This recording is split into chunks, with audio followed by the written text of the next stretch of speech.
Assalamualaikum warahmatullahi wabarakatuh. Halo adik-adik semua, apa kabarnya? Semoga kalian dalam keadaan sehat walafiat, amin. Nah, bertemu lagi dengan saya Bu Lela. Di video kali ini kita akan membahas tematik kelas 4, yaitu tema 5, tema 5 pahlawanku, subtema 2 pahlawanku kebanggaanku. Nah, hari ini kita akan belajar yang pertama, mencari informasi tentang peninggalan kerajaan Islam. Yang kedua, menjelaskan makna dan simbol sila kelima Pancasila. Yang ketiga, menyanyikan lagu Maju Tak Gentar dengan tempo yang tepat. Yang keempat, memanfaatkan sifat-sifat cahaya pada lensa pembesar. Sikap yang akan dikembangkan yaitu tanggung jawab dan jujur. Mari kita belajar dengan penuh semangat. Ketika masa kerajaan Hindu-Buddha mulai melemah, masuklah agama Islam di wilayah Indonesia. Nah, siapa yang mempunyai peranan penting di masa kerajaan Islam? Ayo kita cari tahu.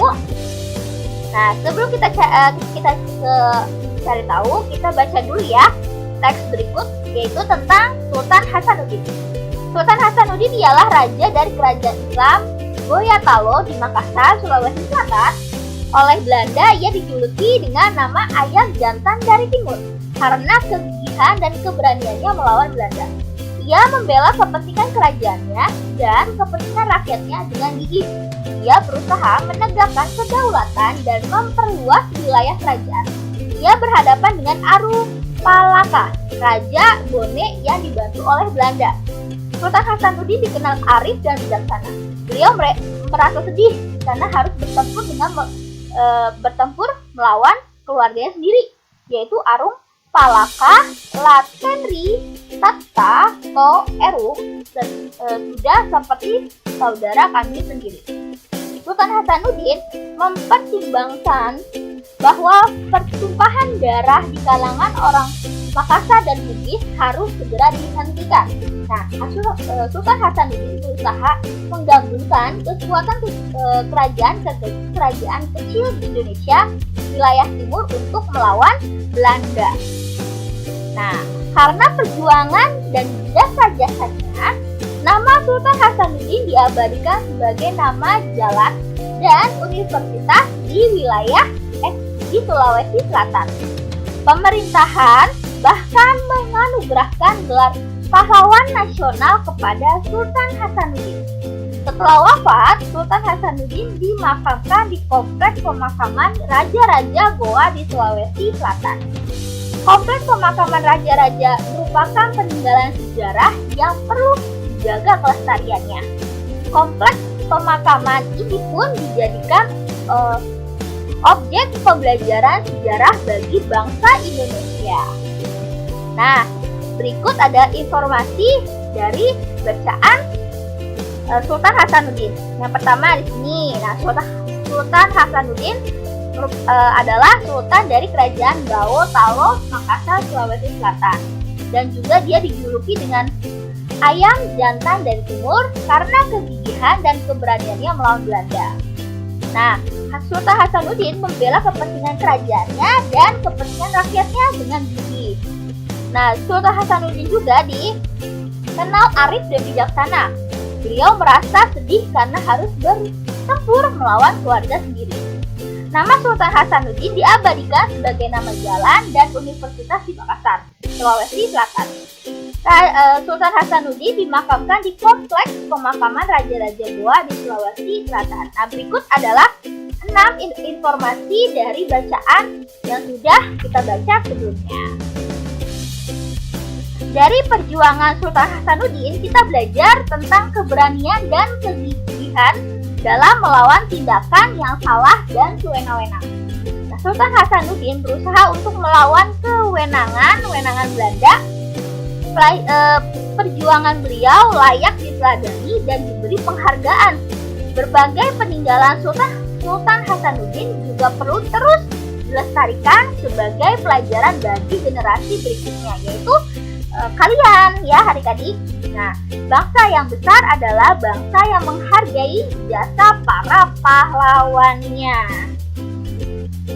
Nah, berikut adalah perjuangan para raja pada masa kerajaan Islam di Indonesia.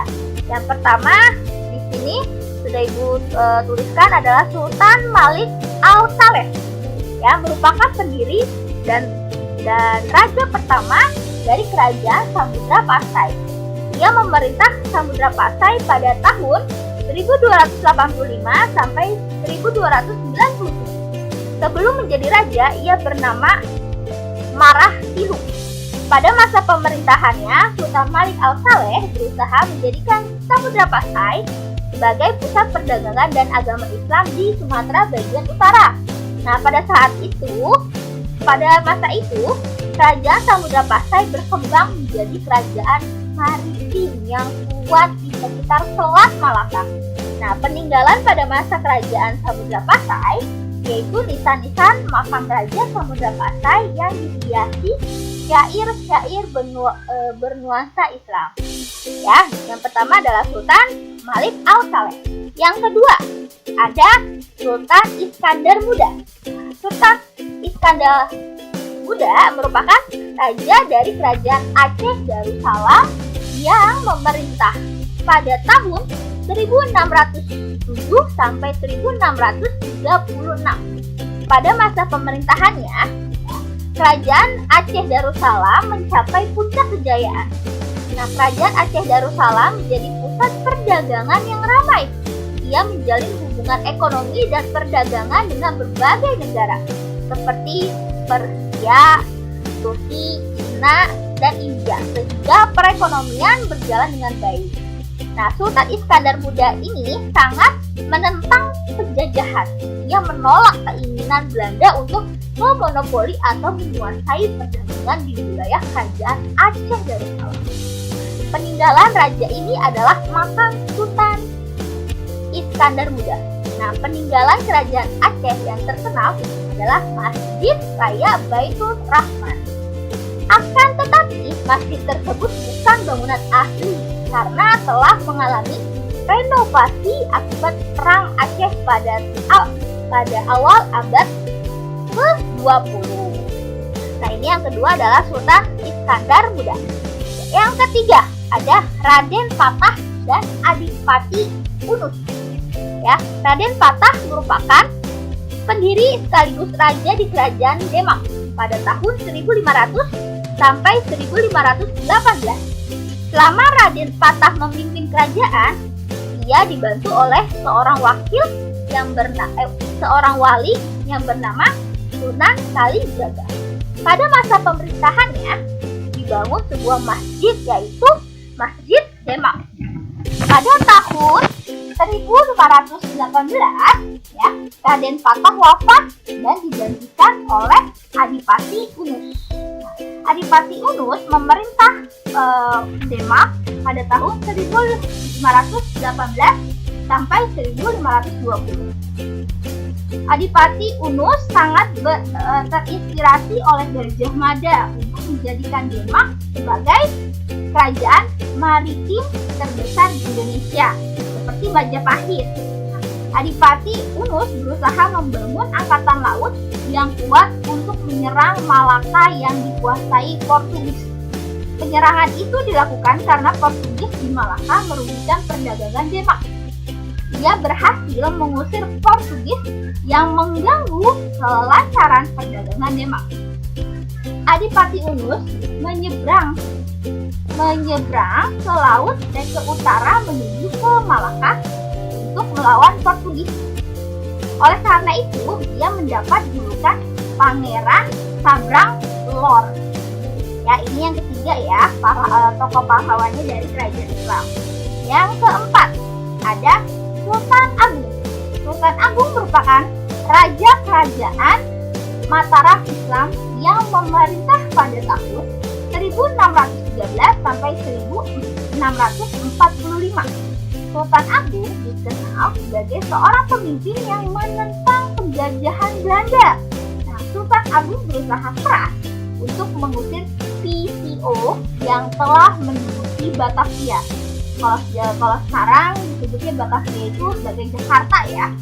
Nah, pada tahun 1628 dan tahun 1629, Sultan Agung mengirim pasukan untuk menyerang VOC di Batavia. Akan tetapi, penyerbuan ini mengalami kegagalan. Pada masa pemerintahan Sultan Agung, Mataram Islam sampai puncak kejayaan. Nah, peninggalan pada masa ini adalah kebudayaan Jawa di Mataram seperti tradisi grebek, maulud, dan tradisi kewejawen, terus pembuatan kalender Jawa, ya, menulis sastra Genggih. Adapun peninggalan kerajaan Mataram Islam antara lain makam Raja-Raja Mataram di Imogiri, Yogyakarta, dan Keraton Mataram. Yang terakhir ada Sultan Ageng Tirtayasa. Sultan Ageng Tirtayasa merupakan raja kerajaan Banten yang memerintahkan pada tahun 1651 sampai 1683. Nah, semasa pemerintahannya, perekonomian Banten mengalami perkembangan pesat. Nah, pertumbuhan jumlah penduduk meningkat. Ibu kota Banten menjadi kota kosmopolitan yang dihuni para pedagang asing. Pada masa Sultan Ageng Tirtayasa dibangun sistem irigasi besar-besaran. Nah, Sultan Ageng Tirtayasa berusaha memajukan perdagangan di kerajaan Banten. Nah, beliau membangun armada laut yang kuat untuk menjaga keamanan Selat Sunda. Sultan Ageng Tirtayasa menjalin hubungan diplomatik dengan negara-negara asing dan kerajaan Islam di Indonesia. Nah, tujuannya untuk meningkatkan perdagangan dan mencari dukungan dalam melawan VOC yang berkuasa di Batavia. Nah, salah satu peninggalan kerajaannya yaitu arsitektur pada Menara Masjid Agung Banten. Nah, ini adalah tokoh-tokoh pahlawan dari kerajaan Islam. Nih, sekarang ada tugas untuk kalian. Yang pertama, mengapa Sultan Hasanuddin dijuluki ayam jantan dari timur? Yang kedua, tuliskan 3 raja yang memerintahkan kerajaan Islam di Indonesia beserta perjuangannya yang dilakukan dalam membela rakyatnya. Boleh kalian tulis di buku tulis kalian ya. Nah, setelah mengetahui perjuangan para pahlawan, masih adakah tokoh masa sekarang yang mempunyai nilai-nilai kepahlawanan? Masih ya, karena nilai-nilai kepahlawanan itu adanya kegigihan, ketekunan, terus bekerja keras, semangat dalam belajar, itu termasuk nilai-nilai kepahlawanan. Nah, sila kelima Pancasila. Ada yang tahu sila kelima Pancasila itu berbunyinya bagaimana ya? Ya, betul sekali. Yaitu keadilan sosial bagi seluruh rakyat Indonesia. Nah, simbol sila kelima Pancasila adalah padi dan kapas yang terletak pada bagian kanan bawah perisai yang berlatar putih. Yang dilingkarin ya, itu padi dan kapas. Padi dan kapas mencerminkan pangan dan sandang yang merupakan kebutuhan pokok masyarakat Indonesia. Nah, kalau pangan berarti termasuk makanan ya, yaitu padi. Dan sandang termasuk itu seperti pakaian yang kita pakai, yaitu terbuat dari kapas. Lambang ini mencerminkan persamaan sosial rakyat Indonesia dan tidak adanya kesenjangan sosial. Nah, makna yang terkandung dalam sila kelima Pancasila yaitu pertama, menjalankan hak dan kewajiban secara seimbang. Berarti kita melakukan kewajiban kita dulu, baru kita akan mendapatkan hak. Terus menghormati hak-hak orang lain, ya. Tidak melakukan hal-hal yang merugikan kepentingan umum. Terus suka memberi pertolongan, ya.